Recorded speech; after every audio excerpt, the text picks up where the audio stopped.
안녕하세요. 건강한 조언입니다. 그냥 과일은 몸에 좋다. 같은 뻔한 이야기가 아닙니다. 같은 과일을 먹어도 어떤 사람은 몸이 편안해지고 컨디션이 올라가는데 어떤 사람은 속이 더부룩하고 금방 배가 고파지고 단게 더 당기는 느낌까지 온다고 하죠? 여기서 질문 하나 드릴게요. 과일을 먹었는데 왜 더 피곤해질까요? 왜 어떤 과일은 혈당을 흔들고 어떤 과일은 오히려 안정감을 줄까요? 오늘 영상 끝까지 보시면 과일을 건강 간식으로 만들지 숨은 부담으로 만들지 그 기준이 머릿속에 딱 정리됩니다. 이런 건강 정보 계속 받고 싶으시다면 지금 구독과 좋아요로 함께 해주세요. 그럼 바로 시작하겠습니다. 50대에 접어들면 몸이 예전과 달라졌다는 걸 가장 먼저 느끼는 지점이 있습니다.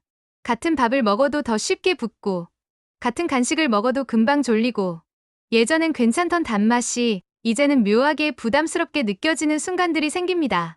이때 많은 분들이 나이가 드니 어쩔 수 없지라고 넘기는데요. 사실은 생활 속 선택이 쌓여서 몸의 반응을 만들 때가 많습니다. 그 중에서도 과일은 특히 그렇습니다. 과일은 건강한 이미지가 강해서 자칫하면 많이 먹을수록 좋다로 가기 쉬운데 50대 이후에는 과일도 잘 고르는 것이 핵심입니다. 왜 그럴까요?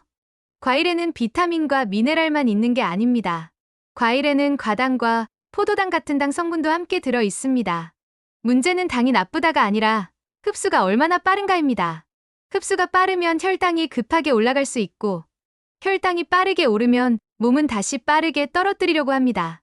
그 과정에서 졸림이 오거나 허기가 빨리 오거나 단게 더 당기는 느낌이 생길 수 있습니다.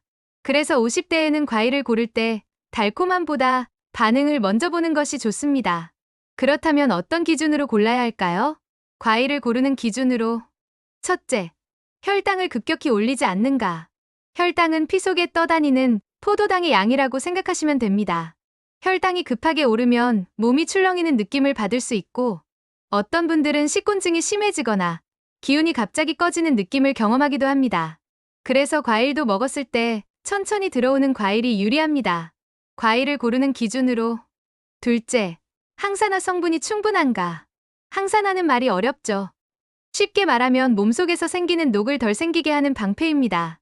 우리는 숨 쉬고 움직이는 것만으로도 산화 스트레스라는 게 생기는데 이게 쌓이면 혈관이나 세포가 불필요한 자극을 받기 쉬워집니다.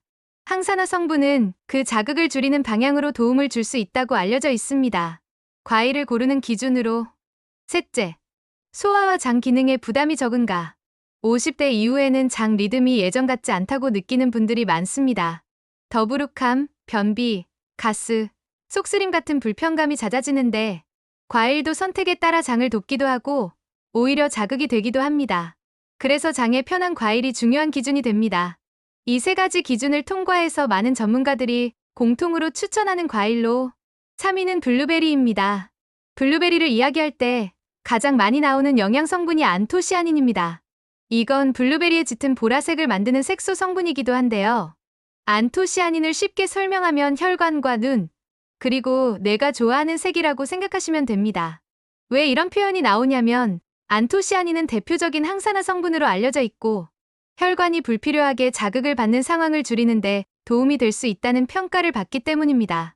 50대 이후에 혈관 탄력이라는 말을 자주 듣죠. 혈관은 원래 고무줄처럼 탄력이 있어야 피가 잘 흐르고 압력 변화에도 부드럽게 대응합니다. 그런데 나이가 들수록 이 탄력이 줄어들 수 있습니다. 이때 항산화 성분이 풍부한 식품을 꾸준히 먹는 습관이 혈관 관리에 긍정적으로 작용할 수 있다는 이야기들이 나옵니다. 블루베리가 여기서 자주 등장하는 이유가 바로 그것입니다. 또 하나는 눈의 피로입니다. 스마트폰, 컴퓨터, TV, 운전까지 눈이 쉬지 못하는 생활을 하다 보면 눈이 뻑뻑하고 피곤하다고 느끼는 날이 늘어납니다. 블루베리는 눈과 관련된 이야기에서 자주 언급되는 과일 중 하나입니다. 물론 블루베리만 먹는다고 눈 피로가 마법처럼 사라지지는 않습니다. 하지만 몸의 부담을 줄이는 방향으로 돕는 식품으로 생활 속에 넣기에는 꽤 괜찮은 선택이 될 수 있습니다. 다만 블루베리는 여기서 중요한 포인트가 있습니다.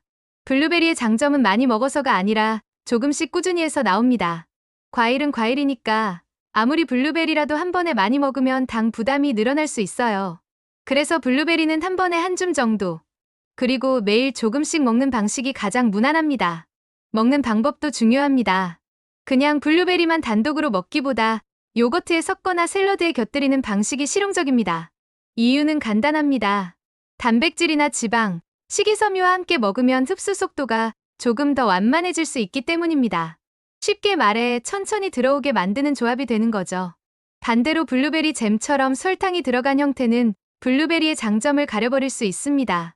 가능하면 냉동 블루베리나 생블루베리처럼 원물 형태에 가까운 선택이 더 좋습니다. 전문가들이 공통으로 추천하는 과일로 2위는 키위입니다. 키위는 블루베리와 결이 조금 다릅니다. 키위는 항산화도 있지만 특히 장과 면역에서 강점을 보이는 과일로 자주 이야기됩니다. 키위를 대표하는 영양 성분은 비타민C와 식이섬유입니다. 비타민C는 면역 기능과 관련이 깊다고 알려져 있죠. 쉽게 말하면 몸이 외부 자극에 대응하는 힘입니다. 컨디션이 떨어질 때 잔잔한 불편감이 늘어나는 분들에게 비타민C를 충분히 챙기는 습관은 도움이 될 수 있습니다. 하지만 키위가 50대에 특히 좋다고 말하는 가장 현실적인 이유는 장 리듬입니다. 장이 편하면 몸이 달라져요.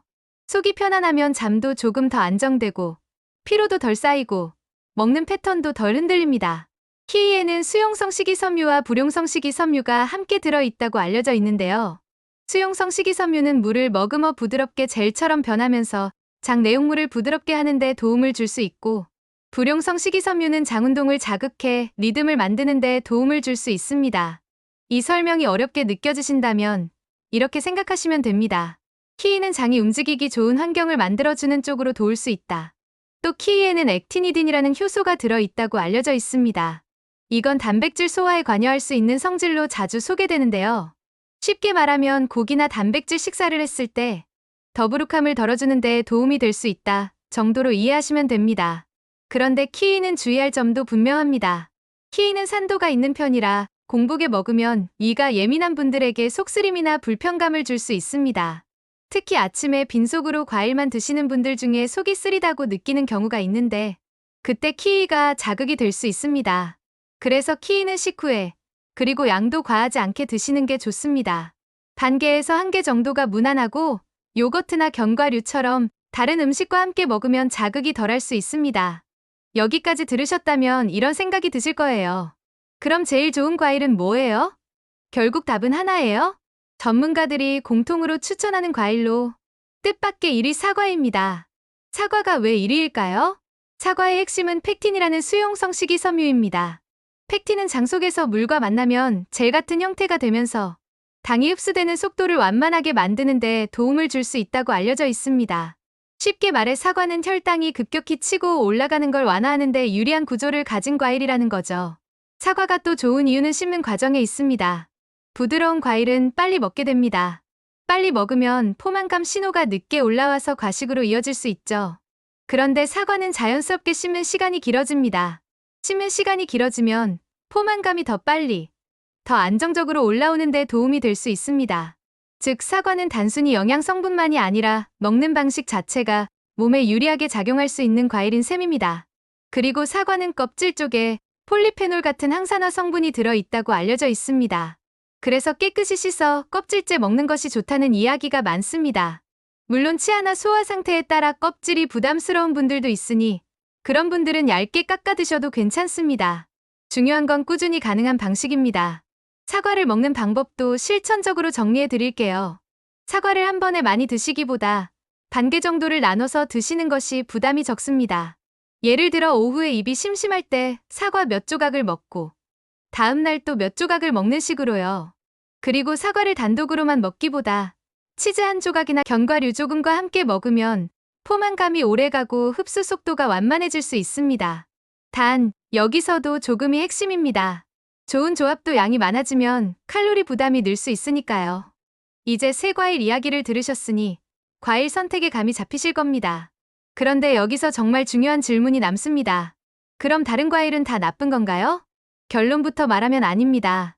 과일은 종류보다도 먹는 방식이 더 큰 영향을 줄 때가 많습니다.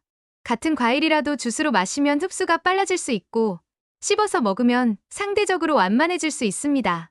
같은 과일이라도 밤늦게 배고플 때 많이 먹으면 속이 부담스러울 수 있고 식후에 조금 먹으면 부담이 덜할 수 있습니다. 그래서 오늘은 과일을 건강하게 먹는 습관을 아주 쉽게 정리해 드리겠습니다. 첫째, 과일은 갈아 마시기보다 씹어서 먹기입니다. 씹는 과정이 포만감을 돕고 흡수 속도를 완만하게 만들 수 있습니다. 둘째, 과일은 단독보다 다른 음식과 함께 먹기입니다.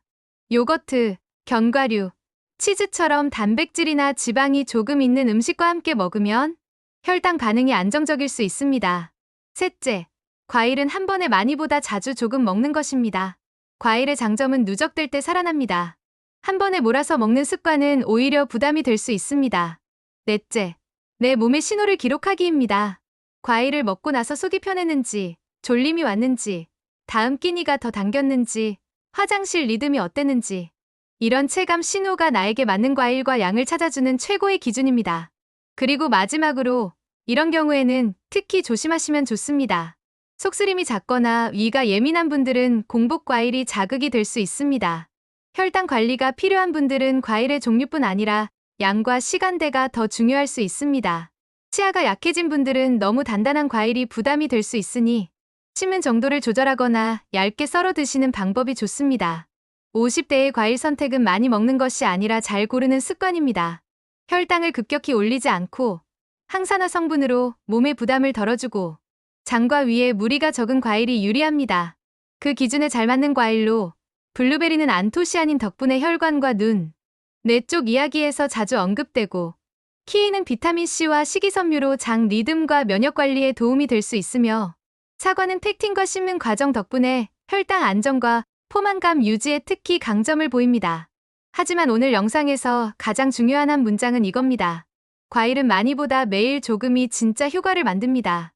오늘 영상이 도움이 되셨다면 구독과 좋아요로 함께 해주세요. 다음 영상도 놓치지 않으려면 구독은 꼭 해두셔야겠죠. 시청해주셔서 감사합니다.